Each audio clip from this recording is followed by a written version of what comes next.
पावसाळा जवळ आला की महामुंबईतील लाखो नागरिकांच्या मनात एकच भीती डोकावते, आपली इमारत कोसळणार तर नाहीये ना।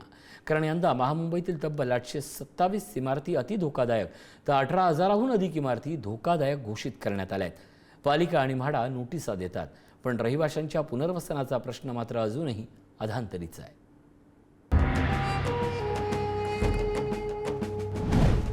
महामुंबईतील 9 महापालिका आणि म्हाडानं पावसाळ्यापूर्वी धोकादायक इमारतीची यादी जाहीर केली आहे। या यादीत 827 अति धोकादायक तर 18,072 इमारती धोकादायक घोषित करण्यात आल्या आहेत। गळकी छप्पर, तडे गेलेल्या भिंती आणि कोसळण्याच्या उंबरठ्यावर उभ्या इमारतींमध्ये लाखो नागरिक जीव मुठीत घेऊन राहत आहेत। इमारती की डेथ ट्रॅप असाच प्रश्न उपस्थित झालेला आहे। मुंबईत लाखो रहिवाशांचे जीव आता टांगणीला लागलेले पाहायला मिळतात। म्हाडा असेल, पालिका असेल, नोटिसा जाहीर करतात, नोटिसा लावतात, मात्र संबंधित प्रशासन हे हात वर करताना पाहायला मिळतात, हात झटकताना पाहायला मिळतात।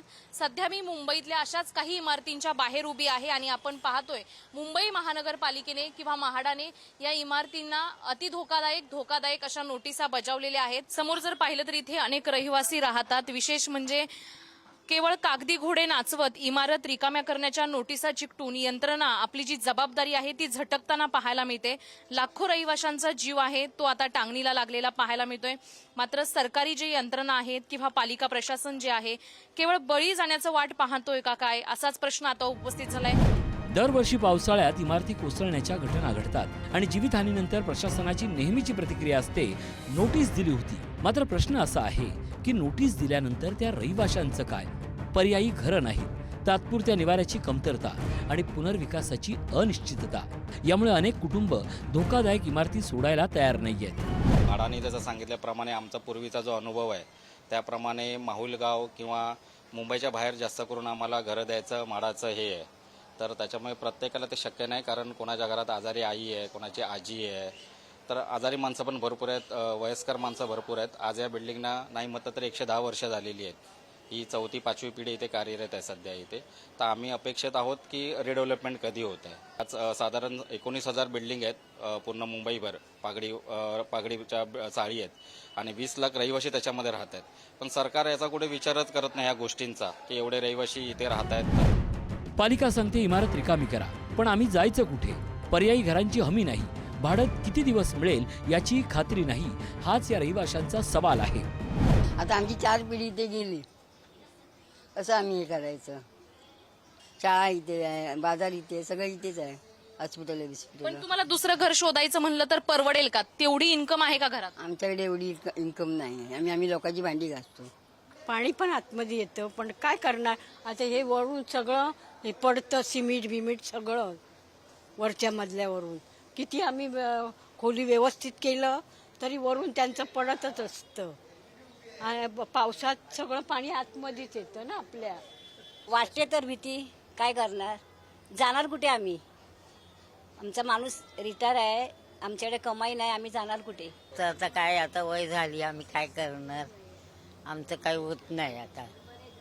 आम्हाला घर सगळं पावसात खराब होतं, पाणी जास्ती येते, आम्ही जाणार कुठे? झोपडपट्टीवाल्यांना संपूर्ण तिथे झोपडपट्टीवाला आज आम्हाला असं वाटतं की आम्ही त्यावेळेस झोपडपट्टी घेतली असती तर आज आम्हाला खूप बरं झालं असतं।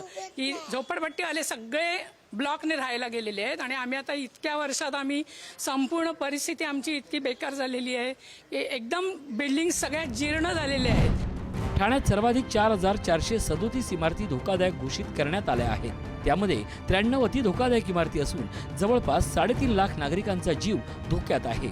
नवी मुंबईत 52 इमारती अति धोकादायक आहेत, तर वसई विरारमध्ये 134 इमारती धोकादायक घोषित करण्यात आल्या आहेत। भिवंडीत 1,737 इमारतींना नोटिसा देण्यात आल्या असून अनेक इमारती अनधिकृत असल्याचं समोर आलंय। पालिका प्रशासनाकडून सर्वेक्षण, नोटिसा आणि तोडक कारवाईची तयारी सुरू असल्याचा दावा केला जातोय, पण पुनर्वसनाचा आराखडा अजूनही कागदावर असल्याची टीका होती आहे। यामुळे अनेक बिल्डर पुनर्विकासासाठी पुढे येत नसल्याचं चित्र आहे। गेल्या काही वर्षात महामुंबईत अनेक इमारती कोसळून नागरिकांना जीव गमवावा लागलाय। कल्याणमधील सप्तशृंगी इमारत दुर्घटना असो किंवा भिवंडी ठाण्यातील स्लॅब कोसळण्याच्या घटना, प्रशासन दरवेळी जागं होतं, पण प्रश्न कायम असतो। धोकादायक इमारतींची संख्या वाढते आहे, नोटिसा चिकटवल्या जातात, पण लाखो नागरिकांच्या सुरक्षिततेचं नेमकं काय? यंदाच्या पावसाळ्यात जर एखादी मोठी दुर्घटना घडली तर त्याची जबाबदारी कोण घेणार हा प्रश्न आता अधिक तीव्र झालाय. शिल्पा नरवडे, पुढारी न्यूज, मुंबई.